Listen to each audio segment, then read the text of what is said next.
Alright, g'day IB psychologists. In this video, we're going to tackle one of the most common questions asked about the extended essay. How do I ask the perfect EE question?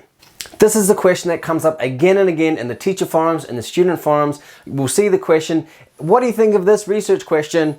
Insert general question here.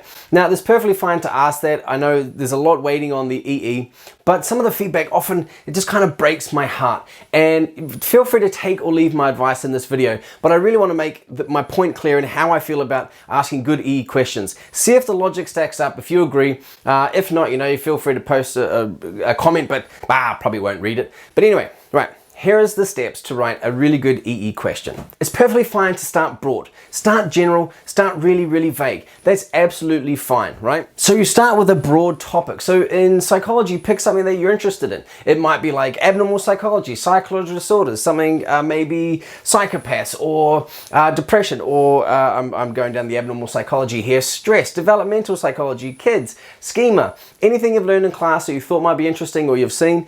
It's fine to start broad. This is the big mistake I see with the feedback, is that someone will come with a very broad question like what causes depression, and then there's a whole bunch of feedback like that's too broad, it's too general, you have to ask a really specific question.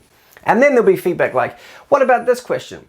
To what extent does childhood sexual abuse between the ages of 18 to 15 correlate with depression in young teenage Arabian girls? It's like, well, great, that's a really specific question, but what we've done as teachers, if we give that feedback, is we've now directed the kid into our pre-existing knowledge of what causes depression. That's inevitable when we give feedback directing a student into how to ask a specific question. We rely on our own knowledge. Why is that? You can't ask a question you know nothing about. You go, okay, I know nothing about the planet Uranus. So I'd say, well, what is Uranus? No, why did I choose Uranus? Anyway, Uranus, well, no, I know it exists. I know it's a thing that exists, so I can ask the question, what is? That's a very broad general question, but I have to know it exists in the first place to ask what it is.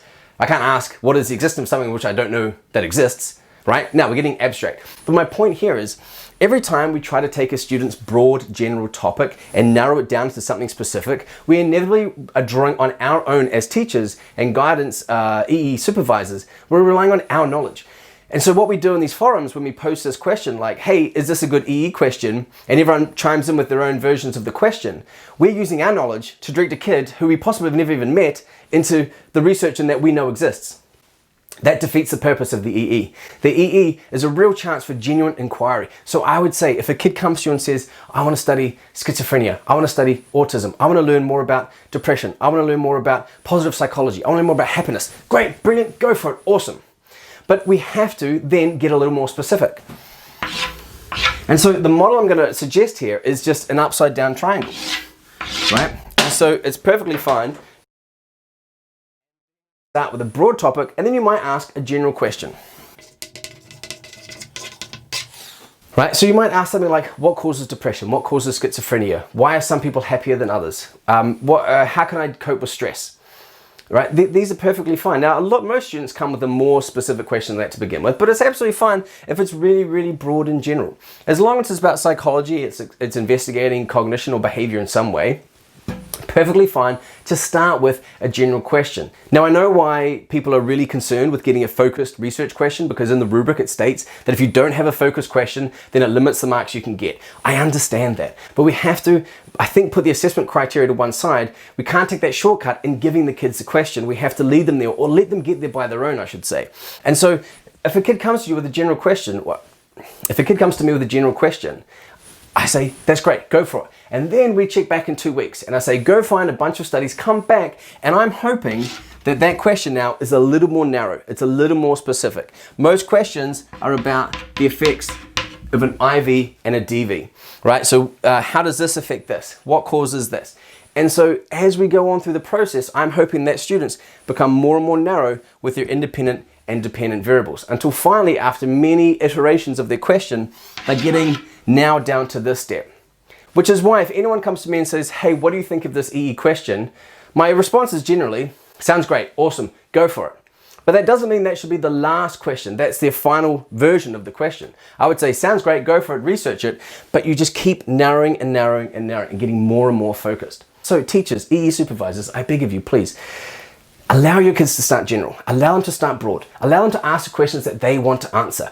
Try to refrain, and it's really tough because I fall into the trap myself where I can see the answer and I'm trying to push kids, but I have to let them I try to let them get there by themselves, right? We can see, oh, if you just ask that question, there's so much research, but you can't ask a question of which you know nothing about, right? And so it's only as the students keep learning through the process that they can continue to refine this question.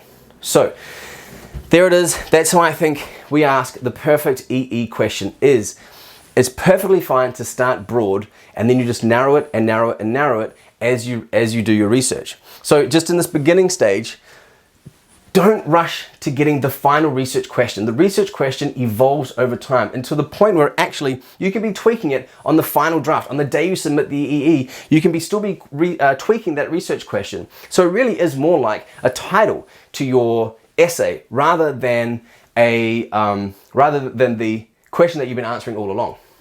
Okay, now I know that sort of goes against a little bit of good research practice, and that's a problem I have with the current EE rubric that has this emphasis on focused questions. I would love if we allowed really broad questions like what causes depression, and then ask a broad question but give a nuanced answer. And in fact, that's what I'm trying to encourage my students to do as well. It's okay if if you've got a rather broad question, but you have to have a nuanced answer because answers in psychology are generally nuanced. Right.